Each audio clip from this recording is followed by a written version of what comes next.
Good evening. It's been,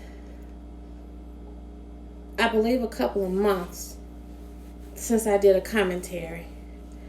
And if you all have not seen the other commentaries, I'm going to go ahead and start posting them if Instagram allows for it.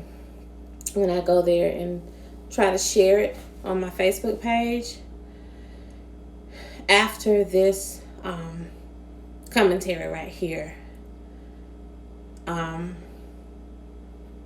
been posting a string of YouTube videos that vary from a number of themes, including Black empowerment, brotherly and sisterly love empowerment with those that don't look like us, regardless of what color we are, self-love, devotion to God, devotion to those that we claim to hold dear as far as Eros love, and a number of other themes. And for this particular commentary, I wanted to, in combination with some thoughts I was just having prior to deciding to impromptu type go live, which they usually are impromptu, with a thought and then to go live and do a commentary. I want to start with a story. Once upon a time,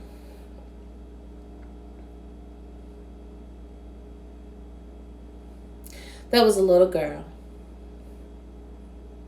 that was born with a peculiar shade. This peculiar shade would put you in the mind of a quote-unquote albino. And as this little girl grew up, there was this one particular person that she met as almost a preschooler, but a little older than that, who started referring to her as the mean one. And one night, this little girl had a dream. And in this dream, she was told that she was the chosen one. Now, this particular person who refers to her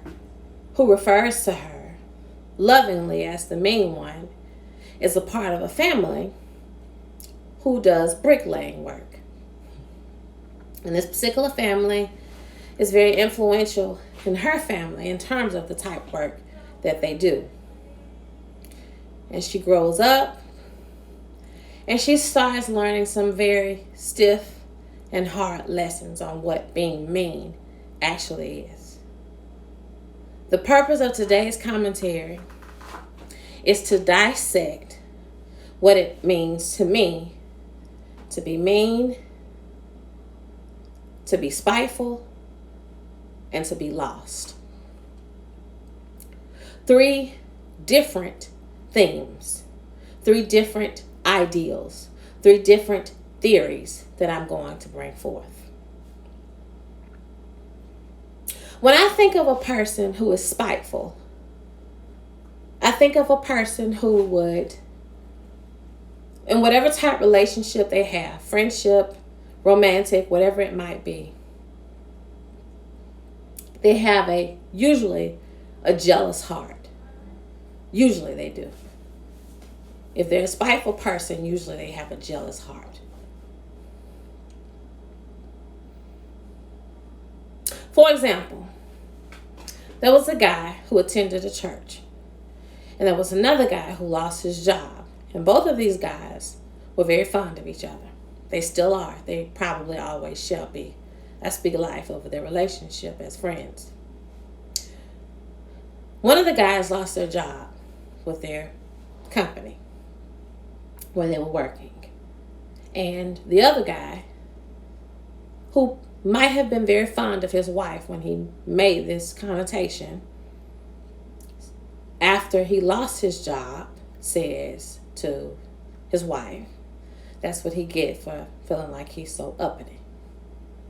That's a very spiteful spirit. Anyone who deliberately tries to go above and exceed the expectations of what anyone should not do anyway, but to feel like that there should be a notion of payback, spiteful, spite. Something we should not have at all. The second one I want to talk about is a person who has a mean spirit. A person who has a mean spirit is a person who will go above and exceed the expectations of what we call harmless behavior. When they deliberately, day in and day out, deny the liberty, the God-given opportunities to people that they simply just don't like. People that they, for whatever reason, have an issue with. Which is why I love to quote the quotation I came across about 5 or 6 years ago. If you're nice to me, but you're not nice to the waiter, you're not a nice person. So many times people find themselves being mean and they think that they have a reason to be mean, therefore a spiteful spirit. But a mean person to me is different from a spiteful person. Most people are not mean. Most people are spiteful or they're lost, which I'll talk about in just a moment. A mean person is a person who is completely, totally, 100% just about not insane, but sane. They know exactly what they're doing, and it's not just out of spite for payback, because what happens with a spiteful person, they feel like they have, what is it, the word I'm looking for, you all? A reason. I got a reason. Almost 90% of the population. Vengeance is mine, eye for an eye, etc., yada, yada, yada, yada. A spiteful person. But a mean person will know that they know that they know that they know that they know that they know, will know the truth about someone. And they'll still be mean to them. For example, a bully. Most bullies, for lack of a better term, when they really, really, really know the truth and they're not in self-conflict or denial or any of the pillars of denial as far as Sigma Freud and psych terms are concerned. But when they know the truth and they still not just lie, because lying makes it where it gets complicated. Oh, she lied. So what? Who cares that they lied?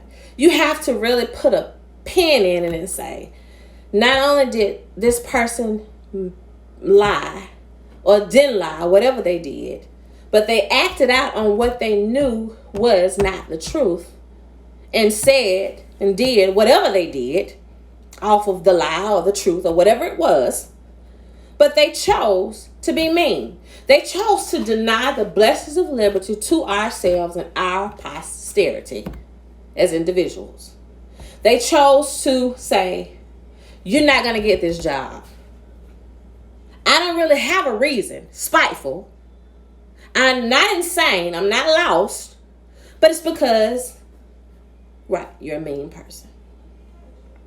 I'm going to do whatever it is I can within my jurisdiction, within my power, within my fate, within what I say is my destiny, what I say is my situation, my thing, my name badge, my t-shirt, my whatever it might be, to wreak havoc into your life.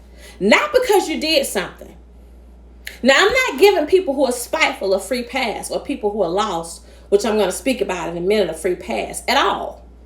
What I'm saying is that, to me, very few people are mean.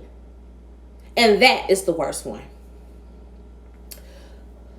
The last one for today that I want to talk about briefly is a person who is lost.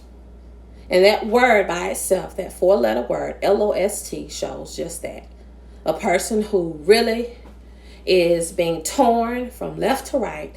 They don't hardly understand what truth is anymore. They're the mess makers. They're the gossipers. They're the ones who worry. They're the ones who love people and like people. And they're pretty much a good people sometimes, but they're lost in terms of acting out in a way that they're lost, and it wreaks havoc and it causes harm in their lives. I'm sure we all know someone like that.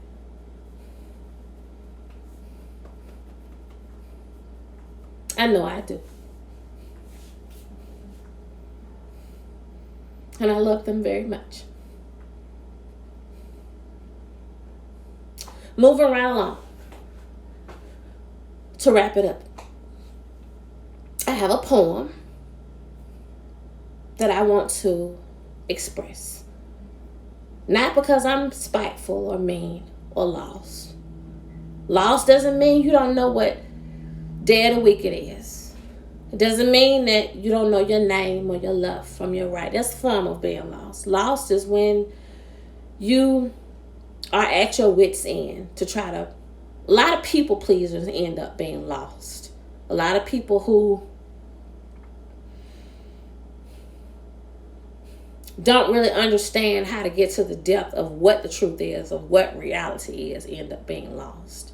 And they act out on that. And you can't just categorize them as mean or spiteful because they don't really understand the whole scenario, the whole situation. So I pray, and I pray, and I pray, and I pray that all shall be well, that no one should choose to be either one of those, that we'll choose to be godly people, Christ-like people, with love in our hearts, with goodness in our hearts. You can't really say kindness because some people get offended. Well, you can't be kind to everybody. So I choose to say goodness. And I hope some of what I said makes sense. I'm going to go ahead and start posting those videos momentarily. And here we go.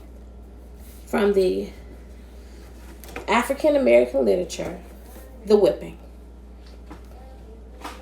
by Robert Hayden. The old woman across the way is whipping the boy again and shouting to the neighborhood her goodness and her wrongs. Wildly, he crashes through elephant ears, pleas and dusty zinnias, while she, in spite of crippling fat, pursues and corners him. She strikes and strikes the shrilly circling boy till the stick breaks in her hand. His tears are rainy weather to wound like memories. My head gripped in bony vise of knees, the writhing struggle to wrench free, the blows, the fear worse than blows that hateful words could bring, the face that I no longer knew or loved. Well, it is over now. It is over. And the boy sobs in his room. And the woman leans, muttering against a tree, exhausted, purged, avenged in part for lifelong hidings she has had to bear. I hope we have a fantabulous rest of summer. Safety, near and far. The Olympiads, everyone all over the world. Love you all very much.